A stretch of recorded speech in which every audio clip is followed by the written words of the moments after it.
This is the English service of Radio Algeria International. It's time for the news. Army Chief of Staff Army General Said Chengri has said that China and Algeria share historic relations and common views on the importance of the state's sovereignty and right to freedom and justice. And Prime Minister Nadir Larbawi has received the President of the Sahrawi National Council, Hama Salama, with whom he discussed the latest developments regarding the Sahrawi cause. And several UN and humanitarian organizations have expressed concern at the worsening of the situation in Gaza, facing bombardments carried out by the Israeli army for over 5 weeks now. And those were the major developments. Now the full news edition. Good afternoon. The President of the Republic, Abdelmajid Tebboune, has received the Minister of Foreign Affairs of the Republic of Nicaragua, Denis Moncada Colindres. The meeting took place in the presence of the Minister of Foreign Affairs and National Community Abroad, Ahmed Attaf, and the interim head of the Presidency Office, Mr. Boualem Boualem. More details with Mariam Barshi.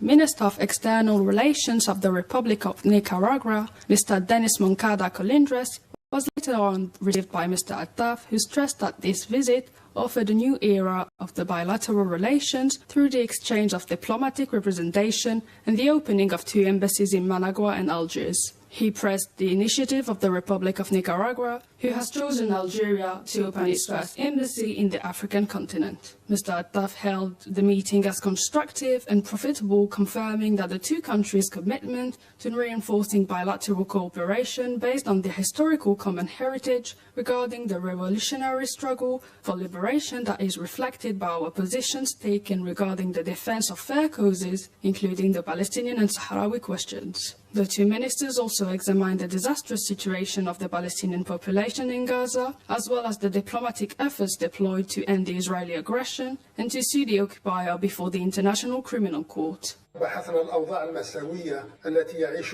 examined the disastrous situation our Palestinian brothers are going through in the occupied territories and the enclave of the Gaza Strip. We also evoked the diplomatic efforts deployed to end the Zionist aggression and to trial the occupier for its crimes before the concerned international authorities at the forefront, the International Criminal Court.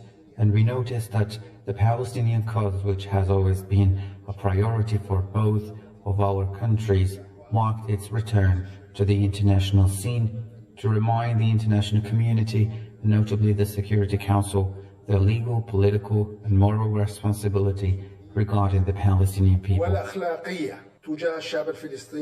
That was the statement of Foreign Minister Ahmed Attaf on the latest development in the Palestinian occupied territories. Let's recall that Algerian lawyers are meeting today as part of an initiative aimed at suing the Israeli occupying authorities for the brutal aggression carried out against the Palestinian population in Gaza.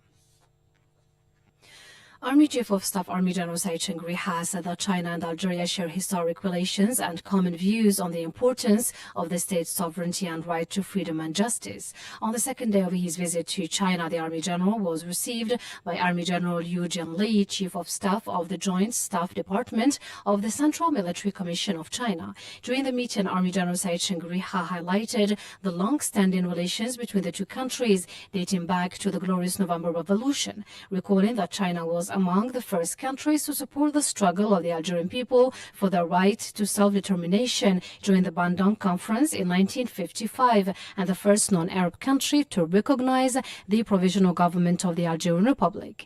He also hailed the authenticity of the bilateral military cooperation linking Algeria to China, stressing that the 2 countries share historic relations in different fields. We share historic and special relations that were established on the basis of common solidarity to achieve sovereignty, independence of decision, and the recovery of sovereign rights. The fight for freedom and justice is still relevant, especially today, as the world is heading toward an unprecedented multipolarity and toward a new repartition of power away from the hegemonic orientations founded on the basis of exclusion, imposed agendas, and weakening the political choices of the state. The meeting was also an opportunity to exchange views on issues of common concern and to examine ways and means to consolidate military and security cooperation between Algeria and China. Meanwhile, Army General Sachin Gruha paid a visit to the Astronaut Center of China in Beijing, where he received a presentation on the technological and logistical capacities of the center. Prime Minister Nadir Larbawi has received the President of the Sahrawi National Council, Hamma Salama, who is on a visit to Algeria. The two parties discussed the latest developments in the Sahrawi cause and the efforts made to mobilize international support and solidarity with the Sahrawi people so that they gain their legitimate right to self-determination in line with international law. And earlier, the Minister of Foreign Affairs and National Community Abroad, Ahmad Attaf, received the President of the National Council of the Sahrawi Arab Democratic Republic, Hamma Salama, and the delegation accompanying him, with whom he reviewed the latest developments regarding the Sahrawi cause. In a statement to the press, Mr. Salama said that both parties had discussed the difficulties faced the peace process in Western Sahara, while Morocco is not assuming its responsibilities and refuses to comply with the UN decisions and the Security Council. We have discussed the latest developments of the Western Sahara cause and the difficulties that face the peace process, especially that the Moroccan occupation is not assuming its responsibility, notably in terms of not respecting the decisions of the United Nations and the Security Council and preventing the MINURSO from doing its work. This made the Sahrawi people resort to the armed struggle again. He said Morocco is blocking the work of the United Nations mission for the organization of a self-determination referendum in Western Sahara, MINURSO. For the President of the Sahrawi Parliament, there is a similarity between the Sahrawi and Palestinian causes and the suffering of their peoples. Regarding Algeria's role as a non-permanent member of the Security Council for the period 2024-2025, Mr. Hamma expressed his conviction that Algeria will have an effective impact in the defense of just causes at the head of which is the cause of Western Sahara. To the Middle East now, several UN and humanitarian organizations have expressed concern at the worsening of the situation in Gaza, facing bombardments carried out by the Israeli army for more than 5 weeks now. Mariam Barshi. According to Médecins Sans Frontières, thousands of Palestinians remain trapped in Gaza's main hospital of El Shifa. It described the situation as very serious, saying that at least 179 corpses, including 7 premature babies who died on account of electricity shortages, were buried in a mass grave digged inside the hospital site. Palestinian sources have warned that many people could die as the lacks of food, water and electricity caused most of Gaza's hospital to be out of action. Meanwhile, the UNRWA spokesman warned that the relief operations carried out by the agency in the Gaza Strip might stop on account of a lack of drinking water caused by the suspension of the desalination plants. The UN agency earlier affirmed that one of its offices, as well as one school it runs in the northern part of the Gaza Strip, were hit by the Israeli airstrikes. In the meantime, 24 Palestinians were today arrested during the operations carried out today by the Israeli forces in various parts of the West Bank, including Hebron, Ramallah and occupied Jerusalem. This came as the Palestinian Presidency spokesman Nabil Abu Rodeina reiterated that the Palestinian Liberation Organization, PLO, was the only decision maker in its capacity as the legitimate and unique representative of the Palestinian people. He recalled that PLO had always been acknowledged as such by the decision endorsed so far by the UN, as well as by the Arab, Muslim and non-aligned summit meetings. You're still listening to Radio Algeria International, 14 hours 39 minutes Algiers time. Indonesia has called on the U.S. President Joe Biden to spare no effort to put a halt to the Israeli acts of aggression against Gaza. During a meeting held in Washington with his American counterpart, Indonesian President Joko Widodo stressed the necessity to enforce a ceasefire, hoping that the two countries' partnership could contribute to promoting peace on the regional and international plans. And Trade Minister Tayyip Zitouni held a meeting with his Turkish counterpart Omar Bulat on the means of strengthening and expanding cooperation, notably trade exchanges between the two countries. The video conference meeting was held in the presence of executives and representatives of the Ministry of Foreign Affairs and National Community Abroad and the Embassy of Turkey in Algeria. You're still listening to Radio Algeria International, and the 2023 North Africa Energy and Hydrogen Exhibition and Conference is pursuing in the western city of Oran for the second day. This year's edition is held under the theme Promoting Progressive Energy Transition Through Technological Innovation. In line with our special coverage of the event, our colleague Jamal Selmani, who is on the spot, made the following program on the 2023 North Africa Energy and Hydrogen Exhibition and Conference. On the second consecutive day, national and foreign energy experts are meeting at the International Convention Center here in Oran to engage in meaningful discussions, share insights and experiences, as well as explore innovative solutions that will drive the energy transition and mitigate the impact of climate change. According to experts here at the conference, Algeria continues to invest in the expansion of its energy sector while developing clean energies and helping to strengthen the country's position as a key player on the global energy scene. Thomas Ruthman, an energy expert, said the following. In this respect, we recently signed here, together with Sonatrach, a scientific and technical cooperation agreement to develop innovative approaches in the field of low-carbon energies. On the other hand, we see a significant opportunity in Algeria as a stable energy supplier for the region and for Europe, and as a key player in the field of energy transition. However, I think the world has to wake up to the fact that we still need hydrocarbons for the years to come, and security of supply, in my view, will continue, but it will have to continue in a more sustainable way. That means we need a diverse mix of technologies, and there is no one-fits-all solution. And it makes no sense that at this stage you become colorblind when it comes to hydrogen, or you just look at one single technology option. So I think it's the variety of technologies which makes the cocktail interesting. And here we would like to contribute and also bring our knowledge into the country, and also learn from what has been gained and experienced here. Gas remains an important element in the energy transition, as stated by Khaled Boukhlifa, member of the Industry and Gas Algerian Association. The potential of Algeria is, I would say, a terrific one, because we are the country which have the sun the most elevated in the world, with 3,000 hours a day. We have gas, because we are still investing on the gas, because gas will play a very important role even in the future, but you can't get away from gas. They tried.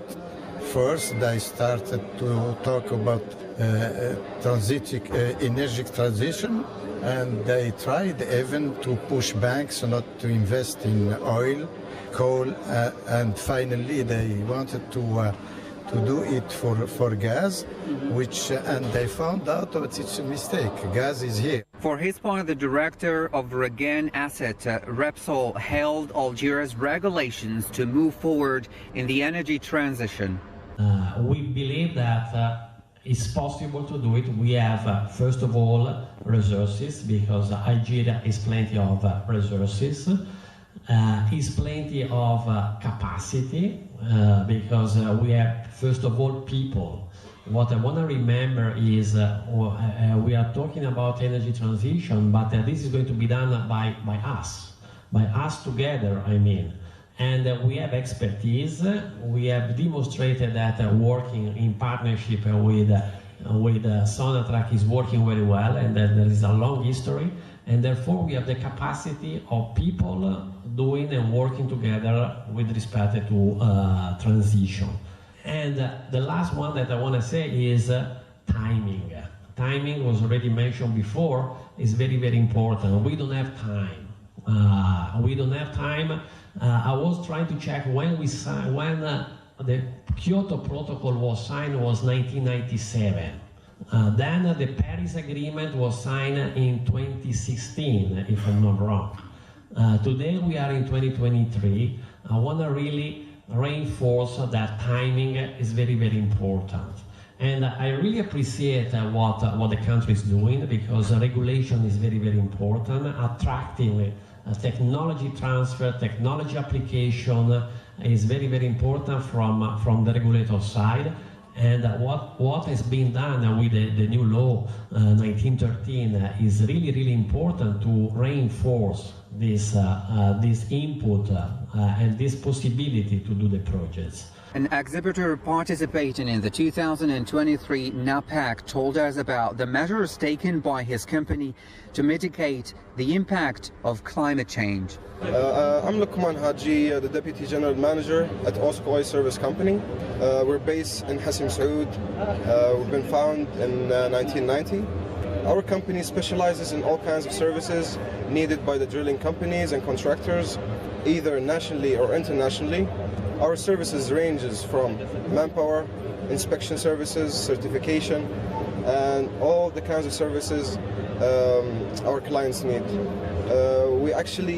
Our company strives and aims to always have the most recent certifications. We follow the most detailed standards in our sector. We're committed to excellence and quality assurance. So at the moment we have the ISO 9001, the ISO 17020, and soon hopefully we'll have the 17025. Our company is also the only Algerian certified by LIA, which is an English company, which certifies companies internationally for the lifting activities. And it aims for safety, and it ensures the lifting operations are at the most safe and technical standards. We also specialize in certifying all kinds of oil equipment. It ranges from the blowout preventers, top drive, mud pumps, and any other equipment needed to be certified by our clients and the drilling contractors. Our inspection is also done by certified personnel. We aim to provide qualified inspectors which follow the ASNT, the American standards, and also the British, the BSEN standards as well. So please welcome to OSCO, and we hope to meet your expectations. At the exhibition, we visited the stand of Siemens and met with the technical solution sales manager Yavar Maliki, who told us about a turning point invention, the industrial gas turbine with dry low emission. Mr. Maliki, could you just tell us about the turbine that works 100% hydrogen and how this invention can be a turning point for the energy transition? Right, very valid question. We, Siemens Energy, introduced recently a new product that can operate with 100% consumption of hydrogen as a fuel. In the same time, it can operate as well with natural gas or blend of natural gas and hydrogen.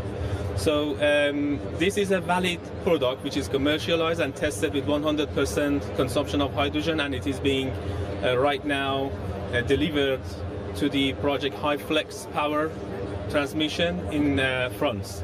So how it can help the energy transmission in future? We know that environmental concern is a big topic these days, and we want to keep our environment safe and healthy. So producing less emission is a target by many governments, specifically Europe and North Africa, Middle East, and all the other developed countries. So our gas turbine, by burning hydrogen, literally produce zero emission, and you will not produce any hydrocarbon or CO2 or whatever that we name it emission. So this is going to be a new window to the future to have a healthier environment, and also the price of production will be cheaper because by using hydrogen and new technology in our combustion chamber, the efficiency of the power turbine also increases, and you can literally save the price of fuel gas, natural fuel gas that you were already using as an added value to this project, and this will return the the budget of the project within few years after implementation. Let's recall that NAPAC 2023 is the platform for demonstrating the exhibitors' expertise, networking with key players in the industry, and building relations that can lead to successful partnerships in the future. From the city of Oran, Jamal Salmani to Radio Algeria International. Army Chief of Staff Army General Said Changri has said that China and Algeria share historic relations and common views on the importance of the state's sovereignty and right to freedom and justice. And Prime Minister Nadil Arbawi has received the President of the Sahrawi National Council, Hamad Salama, with whom he discussed the latest developments regarding the Sahrawi cause. And several UN humanitarian organizations have expressed concern at the worsening of the situation in Gaza, facing bombardments carried out by the Israeli army for over 5 weeks now.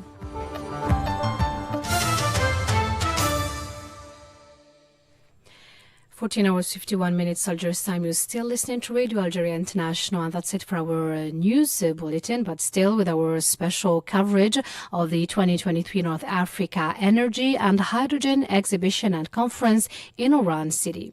I invite you now to listen to an interview conducted by Jamal Salmani as well with the Senior Vice President and Managing Director of the German-based company Wintershall Dialogist, Thomas Ruthman. As for me, I'll be with you again tomorrow at 2:30 p.m. Algeria's time. Goodbye.